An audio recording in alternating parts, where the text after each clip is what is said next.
नरेंद्र मोदी कल बतौर प्रधानमंत्री तीसरी बार शपथ लेने वाले हैं। ये क्षण, ये पल आपके लिए कैसा है? ये पल मेरे लिए नहीं बल्कि भारत के 140 करोड़ देशवासियों के लिए एक गर्व का पल है, क्योंकि ये पहली बार होगा कि एक चयनित प्रधानमंत्री तीसरी बार भारत को विकास के पथ पर लगातार अग्रसर करेंगे।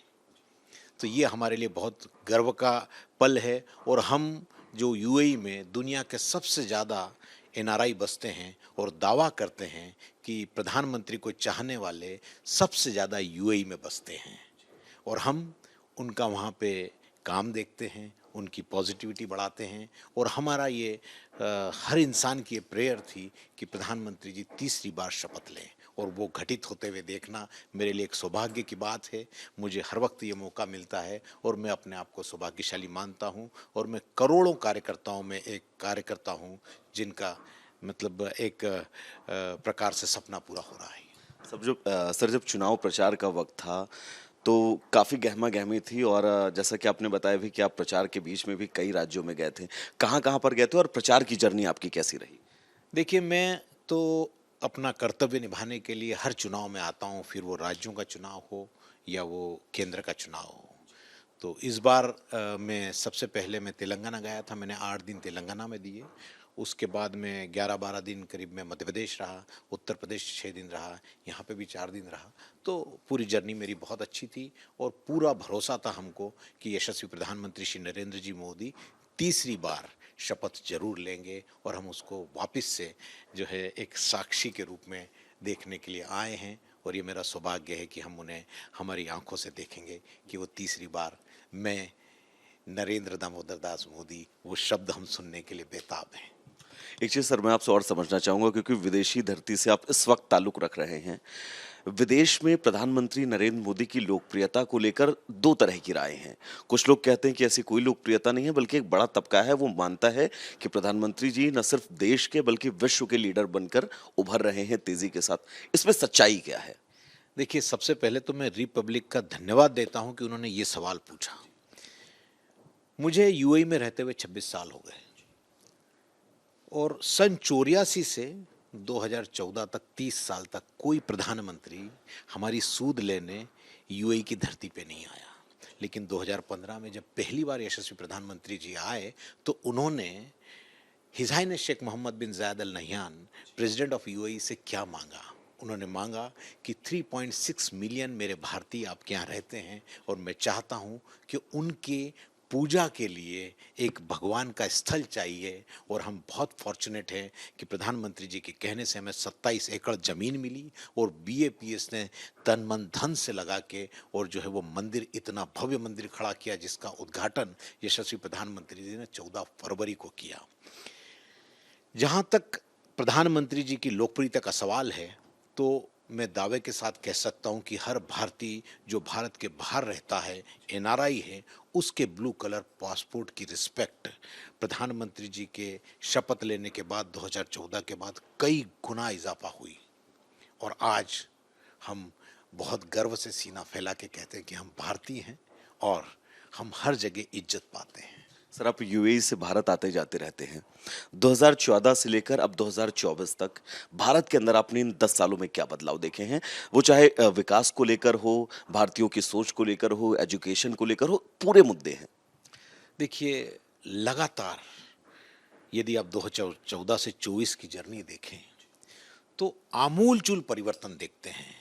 ये पहले प्रधानमंत्री थे जो यूएस जाते हैं और वहाँ से स्वच्छता अभियान की शुरुआत करते हैं, और 11 करोड़ 70 लाख शौचालय गरीबों में आवंटित होते हैं। ये स्वच्छता अभियान था। 12 करोड़ से ज़्यादा नल से जल के अंतर्गत नल कनेक्शन दिए जाते हैं।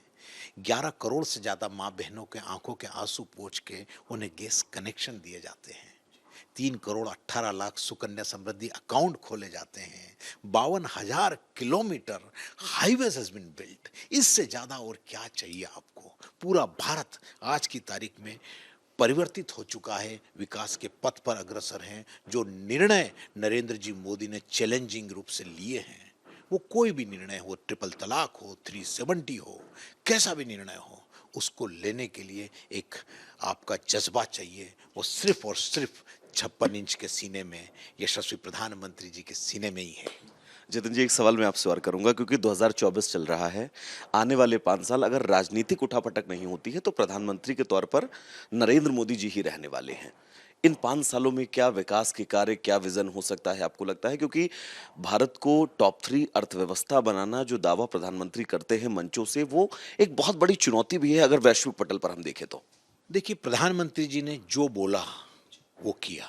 जब 2014 में आए तो उन्होंने बोला कि आपने दूसरों को 60 साल दिए, आप मुझे सिर्फ 60 महीने दीजिए। उन्होंने जो बोला वो 2014 से 19 के बीच में पूरा किया। जब 2019 में आया तो जो है लोगों को उनको भरोसा था कि ये जो बोलते हैं वो जरूर करेंगे, लेकिन जब 2024 आया है तो लोगों को नरेंद्र जी मोदी की गारंटी है, वो जो बोलते हैं वो करते हैं।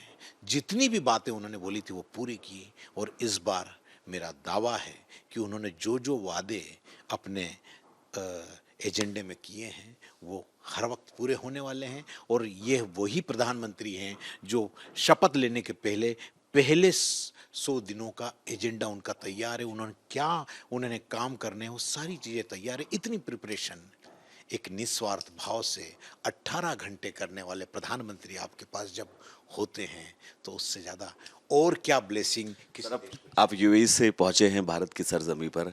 कल को लेकर कितनी तैयारी आपकी है? सर, बहुत ज़्यादा एक्साइटेड हैं।